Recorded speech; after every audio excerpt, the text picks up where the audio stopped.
legally, can you claim that if you're being discriminated, is it a violation of ADA if you are discriminated? Well, if you're employed by a company and the building is not physically accessible for you to enter effectively to get the job, then technically, yeah, but do you have a lawyer who can prove that the building is not Yeah. physically accessible?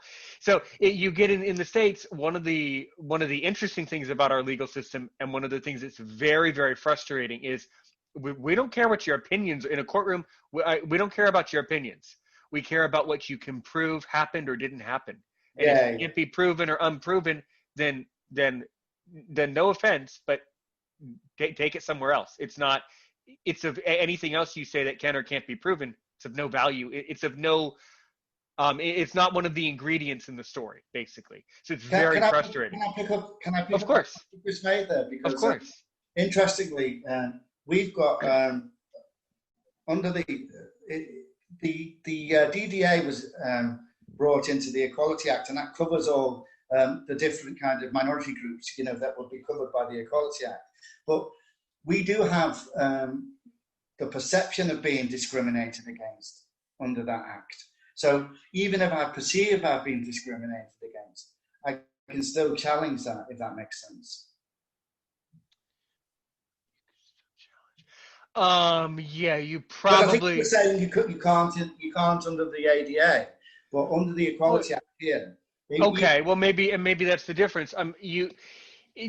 So to prove in America, to prove, lawyers in the audience out there, if a lawyer could weigh in, comment below, and maybe make some good notation, some good comments in the comments for us, that would be helpful, because this is the type of thing that this is. So when someone with a disability goes to a lawyer, these are the types of questions that this is the type of thing they would be talking about.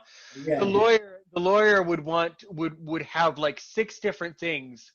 It's actually really hard to legally prove that you're discriminated against in the United States. 6 things have to happen in exactly the right order, and it's very, very, very difficult to prove that you yeah, were.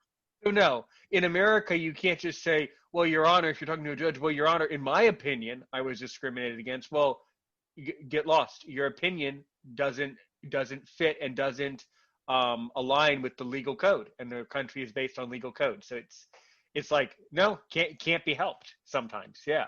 I mean, the other thing we've got here as well, and I'm not quite sure whether you've got it over there as well, is so if you perceive you've been discriminated against on the grounds of your disability, you can kind of bring that up as well. But also, if somebody witnesses discrimination, they could be liable if they don't do something about it as well. That's interesting. I certainly agree with that, because the greatest evil in the world is sitting back and watching evil. So it's very interesting. I don't know. I mean, it sounds like probably in the States, if something like physical happened at work, I don't know, if you have a disability and like an employer like physically attacks you, then Yeah. you would have a case for sure. But you know, unless something like egregiously bad happens, it's very, very, very difficult. We have had cases in the States where people with disabilities, a blind person, for instance, Mr.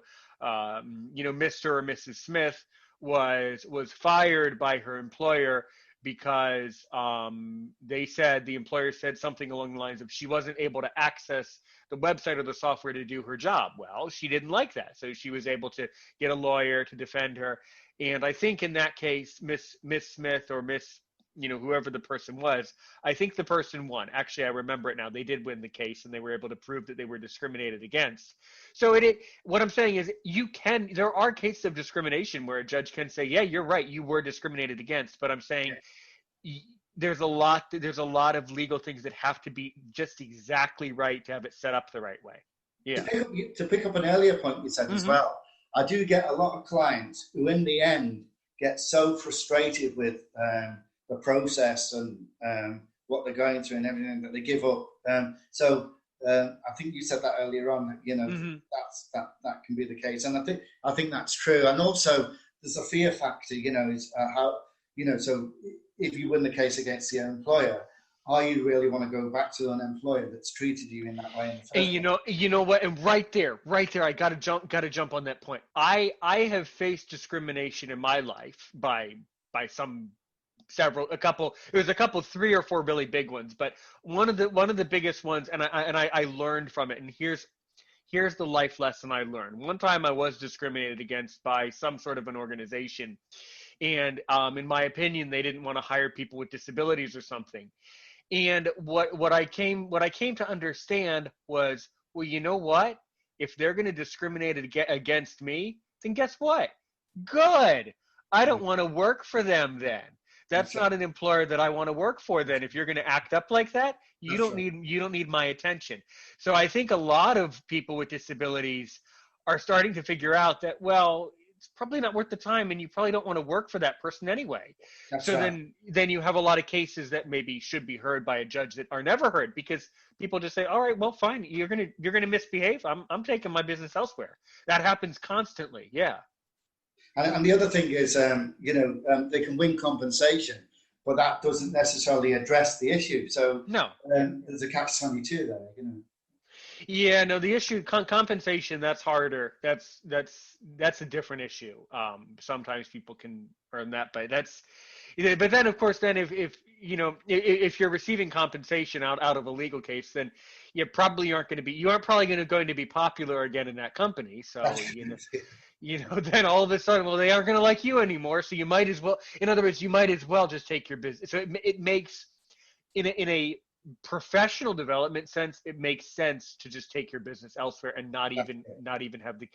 It's almost like I never want to give you the impression, John, that you should never have a lawyer. You should never, have cases heard by judges. Of course we should, all over the world, of course. But in the end, we have to do what's right for us and the individual. And oftentimes, what is truly right is to not reward the bad behavior and to just go about our life being successful. What I say to the people I'm supporting is, Yeah. I talked about a person-centered approach to all of this. I mean, we discuss a range of options, but ultimately it's their option and not my option that they choose. So, but I have to kind of present what their options are, because if I'm not presenting what the options are, they could come back to me and say, you should have told me that I could do X, Y, and Z. Right. Yeah. Well, that is true, and I think you really covered the issue of advocacy just perfectly. I mean, you really nailed it. Really well done there. You run another organization that provides basically Focus, I think, is the name of the organization. Focus Employment Hub, we are, yeah. Indeed. Thank you. Focus Employment Hub.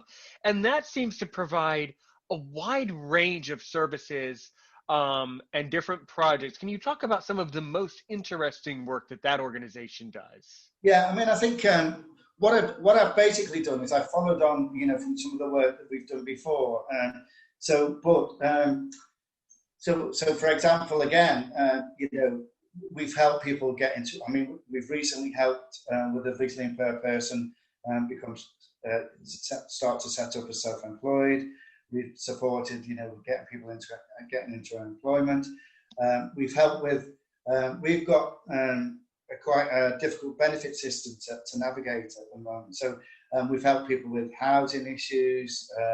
We've helped people with financial issues in trying to obtain the right benefits. All of those sort of things. And we've also helped people in terms of, for example, the lady I was talking to you about, the lady with autism, but we've helped another lady set up doing makeup and kind of providing beauty treatments and things like that as well. So it's all of those sort of follow-on type things. And again, we are getting lots of referrals now from the local jobs. We call them job centres here, and I'm not quite sure what you would call, but like job centres like run by the government who trying people find work and stuff like that.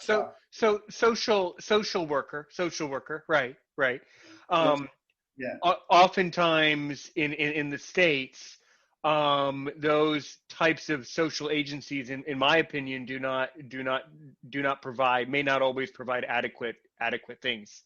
Some of the social workers are wonderful and are helpful, but others are not. So that also can be very problematic. Sure. Well, we're independent, you see, so we can kind of come at it from. We're not kind of we're what we call a social enterprise. So it's a not-for-profit company, and so we're not Excellent. tied in. We're not tied into the social services or the local authority and things like that. That said, we've I guess the Americans will have the equivalent, but we've got a lottery system over here whereby you can apply for grant. People pay into the lottery, but you can apply for grants. So we've been able to apply for grants to deliver support for disabled people free of charge, and also with the local authority. I've also been able to obtain grants to help the migrant community within my local St. Helens area. So in a way, that allows me to kind of remain independent, but if you like, and speak my mind and kind of challenge the system, I guess, Good. Excellent. Yeah. And can you talk a little bit more about helping the migrant community? That sounds interesting. Yeah, I think we as a result of lockdown, we originally set up all kinds of meetings, to go and support people, things like that, face to face. But as a result of the lockdown, we basically found ourselves in a situation where we could only deliver everything over the phone. So basically what we did there is we offer like one-to-one support, and that can be anything from trying to help people navigate the benefit system here, trying to make sure that they're getting the legal rights met, all of those sort of things. Acting as an advocate, they need to go to the doctor's surgeries and things like that as well, or if they need interpreters, we can bring interpreters in. We had a request not just recently from a lady, a Bulgarian lady who was in a care home, and the care home was asking for somebody to find an interpreter. And it just so happened that we were supporting a Bulgarian guy with the benefits, but we were able to put them in touch, with them. Now, unfortunately, at the moment, she's not well enough for him to go and, for different things and things like that. But he's on standby in case she needs kind of help and support and things like that with those sort of things. But that's only focused within my local the local area. So we can't go any further than that. But what we've also done is we've forged links with other migrant organisations, so that if we can't deal with things internally, we can then refer them on to those other organisations as well. Speaking personally, I think the migrant community contributes a lot to our society, in the UK and stuff like that. But there's a lot of fear around migrants coming into the UK, into St. Helens, and there's lots of issues about, whether there's a strain on the system, are they going to take jobs, all of those sort of things. And so it's about trying to change attitudes as well. So we try to change, attitudes with people. That's part of the reason we set up the podcast. We've also, in the past, when we were facing lockdown, we set up like a series of documents which we call assertiveness or stress management documents or rights documents, which we kind of shared so that people were able to kind of use that documentation to help them, if you like, become, for want of a better way of putting it, more assertive in their own lives and things like that. So we've done that side of things as well. And the radio station program that we're doing at the moment, that's covering broad equality issues, which will include things like BME or BAME groups, as we call them over here, and so will the podcast as well. So, and that's about sharing information and making people aware of what their rights are as well. So, all really excellent, really cool. And so, when you are not doing all of this work, how are you spending your free time? What are some of your what is a hobby that you do or have that I would not expect you to do? Right, I wouldn't say you wouldn't expect me to do it, but I think you call it soccer over there, but I call it football. I'm a strong Liverpool supporter, so I follow Liverpool quite a lot. I do like going out for meals and drinks. I used to in my younger days, but I'm an older guy now. I used to play football and cricket quite a lot, but I tend to just watch it and things like that now. Have I got any unusual hobbies? I don't think I've got any unusual hobbies, but I've started to pursue the radio side and the podcasting a bit more. And I guess a lot of people have said that they think I would make a good podcaster or presenter, radio presenter, but I've never done that as